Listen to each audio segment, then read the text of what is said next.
yang menjadi harus kita ambil tindakan yang bagaimana ya di aplikasinya atau di kesimpulannya apa yang harus kita lakukan dan tidak lakukan. Di poin ini sangat jelas ya. Karena itu di sini Prabhupada menjelaskan ya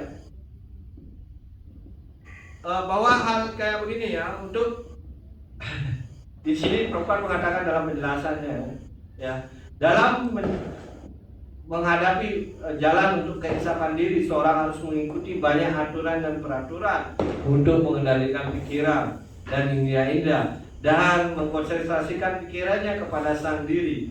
Semua prosedur ini sangat sulit ya, bahkan itu baik seperti racun.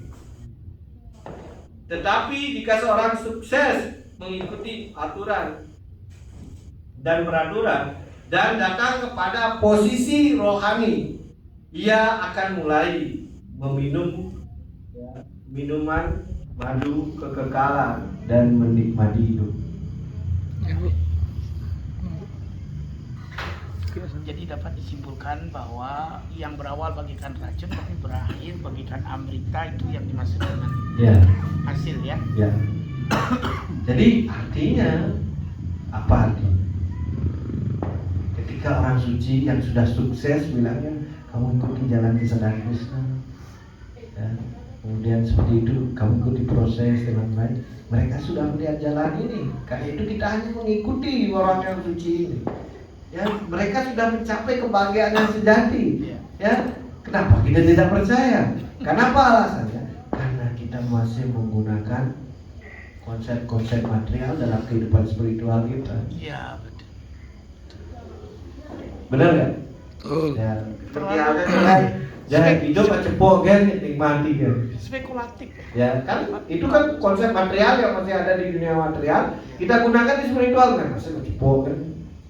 Hidup ini. Nah kawannya mau kita. Kan itu humble tapi buat kita nggak jalan kemana-mana gitu. Ya dulu saya lebih gitu ya. Iya. Humble, Ya, baik. kelihatan baik gitu. Tapi berbeda nih. Begini ya, di konsepnya harus dimenang. Satvika guna itu bukan segalanya. Ini baru awalnya gitu. Kalau saya boleh mengatakan, Prabhupada mengatakan analogi di bawah kita itu seperti halnya bahkan di jalan yang mulus sekalipun seorang bisa jatuh. Ya, coba contoh, kalau nggak ada lampu merah gitu kan, kalau nggak di ini dalam mulus itu ya lewat aja gitu, biarpun di perempatan nggak tahu ya kalau orang semua itu. Ya apalagi pas kondisi dalam tamasa ataupun cepat nafsu ya, misalnya kayak sekarang orang lagi minum-minum ya, kecelakaan itu akan menjadi hal yang sangat lumrah, benar nggak gitu? UGD rame. Ya, di poin-poin ini juga kita harus menyadari, kita harus juga cerdas dalam hal ini. Ya. Tidak gampang ya. Dalam sifat kebaikan yang kita pikirkan itu baru mengawali gitu kan, kita tidak boleh tinggal di dalam sifat satwam saja gitu. Kita harus masuk ke dalam hal yang namanya wisuda satwam ini. Mungkin ini yang perlu diperdalam. Kan tadi Prabunya dengan wisuda satwam yakin. Iya. Nah, ada penjelasan. Kalau kita ingin kembali ke alam rohani, di situ tuh hanya ada sifat wisuda satwam. Hanya itu aja. Yang satwa itu nggak ada. Ketika makanya di situ kita pahami kenapa kok nggak ada hubungan seks di situ. Walaupun orang penghuni itu cantik tapi nggak ada hubungan seks. Kenapa? Karena hanya ada kebaikan murni. Hubungan seks terjadi ketika ada rajasi, ada tamas, dan itu hanya ada di dunia material. Makanya kebaikan yang bersifat nafsu, nah ini kebaikan seolah-olah baik tapi dia diikuti oleh nafsu, nah itu yang mengikat. Tapi kebaikan yang murni itu adalah hanya tujuannya untuk memuaskan Tuhan. Ketika memiliki sifat itu baru bisa kembali. Karena di dunia rohani itu cuma ada sifat itu aja. Makanya dulu saya berpikir orang cantik-cantik di situ, tapi tidak ada hubungan seks. Kenapa tidak tertarik satu sama lain? Karena tidak ada raja sih. Karena ada wisuda. Iya, karena di sini Tuhan sendiri yang menjadi direction. Ya. Jadi Tuhan sendiri, kalau di dunia rohani Tuhan sendiri yang menjadi centernya. Kemudian Tuhan sendiri yang ada berada di dalam kita. Ketika mereka menginginkan punya anak, itu hanya atas kehendak Krishna gitu. Sekarang problemnya adalah kalau di luar itu adalah atas keinginan kepuasan penjajah. Makanya dunia material dan dunia spiritual dikatakan seperti pohon yang terbalik gitu. Yang dijelaskan oleh kita. Dan di poin-poin ini kita tidak bisa melepaskan adalah bimbingan dari kepribadian Tuhan yang Maha Esa, reda adikawai. Karena itu dijelaskan di bawah tamnya Pak lihat tadi tentang kecerdasan ya. Karena itu para yogi dan yang lainnya yang mereka bagaimana kecerdasannya dibimbing oleh kepribadian Tuhan yang Maha Esa. Ya, untuk mencapai kecerdasan rohani itu bagaimana nasib orang yang memuja Tuhan yang bersifat impersonal dan kita yang memuja Tuhan bersifat personal. Nah, ini apa yang perbedaannya?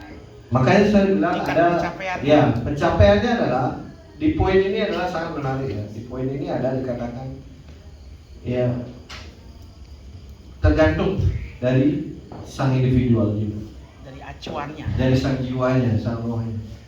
Jika pada saat ini dia mencapai yang namanya Brahma Jyoti, kemudian harus kembali turun ke dunia material ini lagi gitu. Sekarang tetap ya dijelaskan dalam apa kehendak bebas ataupun sang roh itu mau memilih nggak lagi jalan yang telah ditempuhnya dulu gagal gitu, untuk mencari yang lebih, untuk mencari kekekalan ini. Dan ini yang lebih penting. Makanya di dalam kesadaran Kristen juga sama. Satu tindakan harus dilakukan sambil berpikir tentangku. Ya, karena ketika Anda melakukan suatu kegiatan, seharusnya untuk menjadi saudara Kristen itu dijelaskan pertama dia harus selalu mengingat Tuhan. Jika Anda tidak melakukan, kalau Anda tidak mampu melakukannya ini, Anda harus melakukan kegiatan sampai melakukan sadhana dengan bakti, kemudian melakukan setiap tindakan itu sambil menginginkan diriku. Nah, ini yang poinnya orang yang tinggal di asram sebenarnya. Saya belum ya. Nah, itu saya belum di asram. Ya, tapi kalau orang yang di asram menginginkan, saya ingin tiap saat bertemu dengan Krishna, tiap saat ingin lihat Krishna, ya, tiap saat saya ingin berjapa, tiap saat saya ingin melakukan pelayanan. Yesus kalau itulah sampai menginginkan diriku. Sebenarnya bahwa Gila ini komprehensif banget ya di bab ini. Kalau anda lihat tuh apa semuanya harus anda urai di semuanya di poin itu.